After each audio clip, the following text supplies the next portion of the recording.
Welcome to Destination Jamaica, where we aim to be your one stop place for everything Jamaican. Now, our very first video in this series is called Who Are Jamaicans? Like, really, who them people are? Them black, them white, them mix up? Well, you're about to find out a little bit of who we are as a people historically.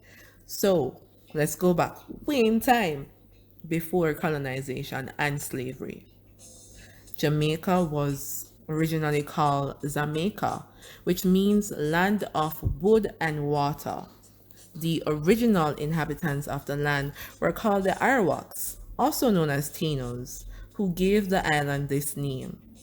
According to research, the Tainos came to Jamaica over 2,500 years ago from South America. They are said to be a gentle people.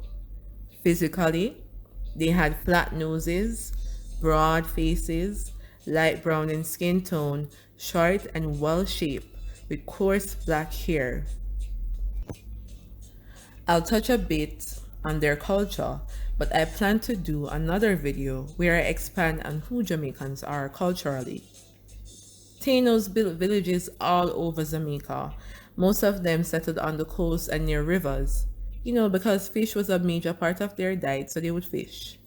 They were known for growing sweet potatoes, cassavas, corn, vegetables, fruits, tobacco, and cotton. Smoking was said to be their favorite pastime. They were known to be quiet and peaceful. So, we must wonder, what happened to Tainos? Well, so-called discovery. In 1494, European explorer Christopher Columbus came to Jamaica. This occurred on his second voyage to the West Indies. Christopher thought, you know what, Jamaica are the land of blessed gold, so he did have to come here. But he soon found out there was none. So you think him left? No, sir. He and his people attacked the Tainos, destroyed their lives, overworked them, treated them badly until they all died. European diseases also caused many to drop out. I remember learning about this in high school. It made me so sad. A whole people wiped out. Fortunately, recent research shows Tainos do exist. After the Tainos died, the island stayed under the Spanish rule.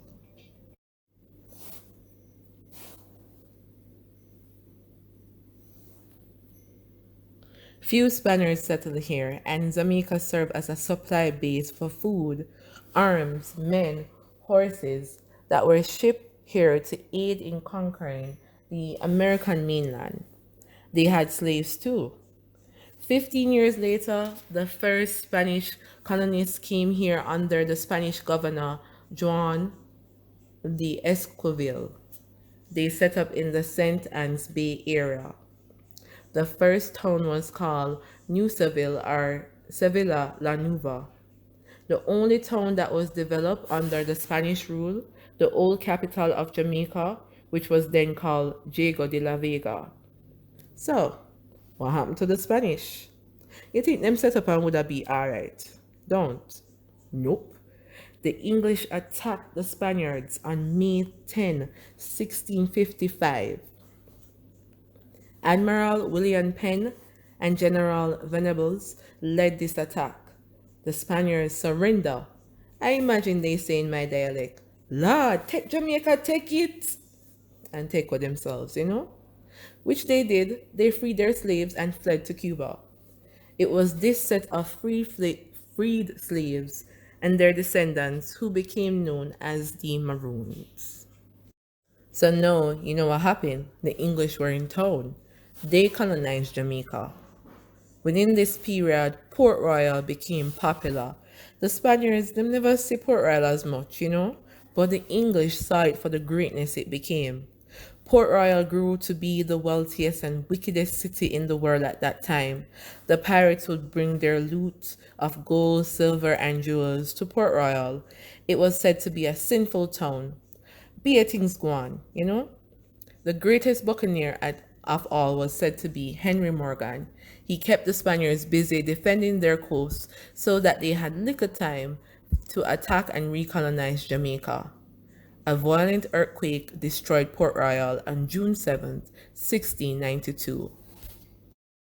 Alright, so let's recap. Original people were said to be the Arawaks, known as the Tainos. Then, Columbus came, Europeans came, the Spaniards took over. And then, after the Spaniards took over, English attack and them run left for the land and fled to Cuba, and they freed them slaves who became the first Maroons, right? Now, after the English take over Jamaica, give you a little bit of information of Port Royal. You may be wondering, how did the Africans come to Jamaica? Well, English settlers were focused on growing crops, which could be sold in England, such as, tobacco, indigo, cocoa, and shortly after, sugar. The sugar industry boomed. There were 57 sugar estates in 1673, and by 1739, there were nearly 430 sugar estates. So, they needed labor. So, who did they get? The Africans, through the slave trade. The English were impressed with the performance and endurance of the Africans. Also, getting African slaves were cheaper and more promising. So now we're talking about people like this, don't? As if they were just things and it was business as usual. Sad, I know. They continued to ship enslaved Africans to Jamaica and the West Indies through the brutal journey known as the Middle Passage. Of course, the Africans rebelled when they could, ran away, joined the Maroons in the mountains, which were said to be almost almost impossible to get there. Several slave rebellions happened through the 18th and